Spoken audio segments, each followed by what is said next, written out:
నూతనంగా పరిశుద్ధ వివాహం ద్వారా జతపరచబడుతున్నటువంటి వరుణ్ అరుణ్కు ప్రభువైన క్రీస్తు నామంలో ప్రత్యేక శుభాలను తెలియపరుస్తూ ఉన్నాను. పిల్లరా, మరి కొద్ది మాటలు మరి ప్రభు కృపను బట్టి వారితో పంచుకోవడానికి కృపనిచ్చారు. హెబ్రీ గ్రంథకర్త తెలియపరుస్తున్నారు, వివాహము అన్ని విషయములలో ఘనమైనది అన్నారు. ప్రతి కుటుంబంలో కూడా వివాహం చేసేటప్పుడు చాలా ఆలోచనలు కలిగి ఉంటారు. చాలా ఘనంగా చేయాలని. ఈ మధ్యకాలంలో అంబానీ వారి ఇంట్లో వివాహం జరిగినప్పుడు వారు వేసుకున్న వస్త్రాలు 300 కోట్లు 500 కోట్లు చాలా సమాచారాలు మనం విన్నాం. ప్రతి వారు కూడా అలా చేయాలని అనుకుంటారు. ఆదిమ వివాహ వ్యవస్థను ఏర్పాటు చేసిన దేవుడట డిజైన్ ఎలా చేశారంటే పక్కనెముకను తీసి సాటి అయినటువంటి సహాయాన్ని నిర్మించడానికి ఎన్నో వ్యవస్థలు ఏర్పాటు చేయాలి. నాడీ వ్యవస్థ, అలాగే ఎముకలను, శరీరంలో రక్త ప్రసరణను, అద్భుతమైనటువంటి ఒక డిజైన్. ఇది దేవుని యొక్క ప్రణాళిక. ఆ డిజైన్ మరి ఎవరు చేయలేరు. వస్త్రాలు అయితే కుట్టగలరు, వస్తువులు అయితే ఆభరణాలు అయితే తయారు చేయగలరు, కానీ వివాహం కొరకైనటువంటి దేవుని ప్రణాళిక ఎప్పుడు కూడా ఘనమైనటువంటిదే. ఆదిమ వివాహంలో బహుశా వారికి వస్త్రాలు లేవు, అయినప్పటికీ అది ఘనంగానే దేవుడు ఇచ్చాడు. ఏ స్థాయిలో చేసినా వివాహం ఇప్పుడు కూడా ఘనంగానే ఉండట. మనం కూడా ఘనమైన వివాహము కొన్నిసార్లు వివాహం ముందు ఘనంగా ఉంటుంది, వివాహం అయిన తర్వాత ఘనహీనం అయిపోతుంది కదా. వివాహానికి ముందు పెళ్లి కుమార్తె తల్లిదండ్రులు అల్లుడు గురించి ఊరంతా చెప్తారు, మా అల్లుడు గొప్పడనే చెప్తారు కదా.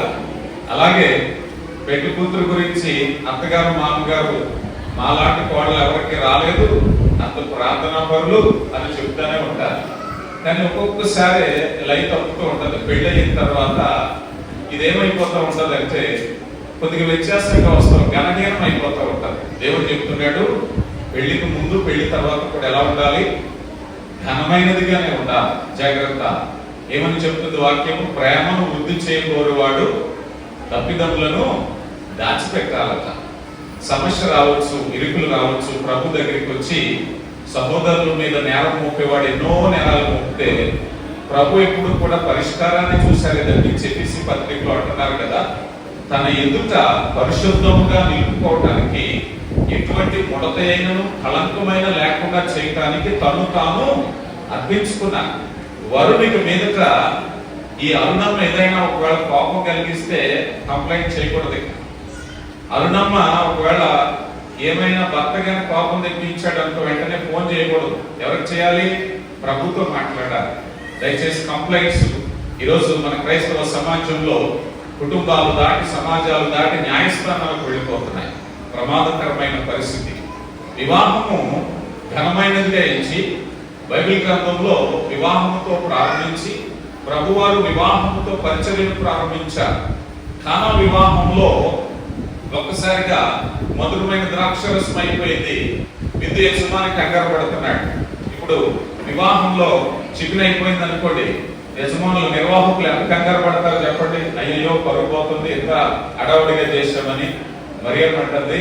ఆయనతో చెప్పండి అయ్యా, వివాహ వ్యవస్థను ఏర్పాటు చేసింది ఆయనే, కలిగి ఉన్నదేది ఆయన లేకుండా కలగలేదు. వివాహంలో ఆయనే ఉన్నాడు కనుక ఆయనకి చెప్పండి అయ్యా.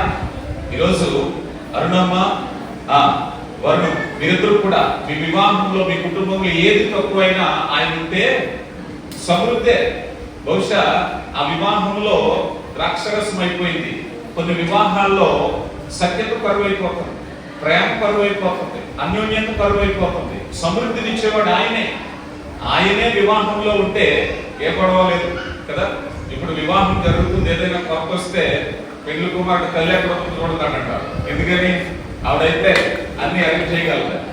అలాంటి వ్యవస్థలో మనం చూసినప్పుడు అడుగు వాటన్నిటికంటే, ఊహించు వాటన్నిటికంటే అత్యధికమైనటువంటి కృప కార్యములు చూపించగలిగినటువంటి దేవుని వారి కుటుంబంలో కలిగి ఉండటము ఆశీర్వాదకరం. రెండవది, వివాహము ఘనమైనది ఎందుకంటే శాశ్వతమైనది. బైబిల్ గ్రంథంలో వివాహము చివరి భాగంలో, ప్రకటన గ్రంథంలో గొర్రెపిల్ల వివాహ మహోత్సవాన్ని గురించి చెప్పారు. ఈ ఒక్క మాట చెప్పి నేను ముగిస్తాను వినాలి. ఈ వివాహాన్ని ఎందుకు పోల్చారు అంటే, వివాహ వ్యవస్థ శాశ్వతమైనది. అందుకే లోకంలో అంటారు, ప్రేమ అంట బైక్ మీద ప్రయాణం అంట. ప్రేమ బైక్ మీద ప్రయాణం, ఎక్కడ పడితే అక్కడ ఆగిపోవచ్చు, నచ్చకపోతే నన్ను ఇక్కడ దింపే అనొచ్చు అంట, నన్ను ఇక్కడ దింపే నేను దిగిపోతాను అనొచ్చు. వివాహం అట నీటి ప్రయాణం అంట, దిగటానికి లేదు. ఒకసారి పడవెక్కిన తర్వాత యువతల ఒడ్డు నుంచి అవతల ఒడ్డుకి వెళ్ళేటప్పుడు నాకు నచ్చలేదు దిగుతానంటే కుదరదట, కడ వరకు ప్రయాణం చేయవలసిందే. ఈరోజు బైక్ ప్రయాణాలు ఎక్కువైపోయింది. అందుకని వాక్యం చెప్పేది ఏంటంటే శాశ్వతమైనటువంటిది. ఆ పెళ్లి కుమారుడు రాబోతున్నటువంటి పెళ్లి కుమారుడు కొరకు వధువు సిద్ధపడితే ఆ జరిగిన వివాహానికి పర్యవసానంగా నిత్యత్వం ఉంటుందట, శాశ్వతం. కనుక దేవుని కృపను బట్టి వారు బ్రతుకు దినములన్నిట వారు సంతోషంగా ఒకరికొకరు నమ్మకంగా ఉంటూ వారిప్పుడు దేవునికి నమ్మకంగా ఉన్నప్పుడు ఆ సంతోషాన్ని వారు పొందుకుంటారు. పిల్లరా, మరి దేవుని కృపను బట్టి వారు సంతోషకరమైన జీవితం కోసం అరుణం ఏం చేస్తుంది, భర్తను ఎలా సంతోష పెట్టాలి, వరుణ్ ఎలా చూస్తూ ఉంటాడు, భార్యను ఎలా సంతోష పెట్టాలని. కానీ అసలు విషయం ఏమిటంటే వారిరువురు ప్రభువును సంతోష పెట్టినప్పుడు వారు సంతోషంగా ఉంటారు. వారిరువురు కూడా ఖచ్చితమైన నిర్ణయంతో దేవునికి సమయం ఇవ్వాలి, ఒకరికొకరు సమయం ఇచ్చుకుని అన్యోన్యతతో వారి బ్రతుకు దినములన్నిట గర్భఫలాన్ని భూఫలాన్ని పొందుకుని సుఖ జీవనంతో జరుగు సంవత్సరాలు పొందుతూ మరి విశ్వాసంలో మాదిరికరమైన జీవితాన్ని కలిగి ఉండాలని హృదయపూర్వకంగా కోరుకుంటూ ప్రార్థిస్తూ ఈ అంశాన్ని ముగిస్తున్నాను. Thank you. God bless.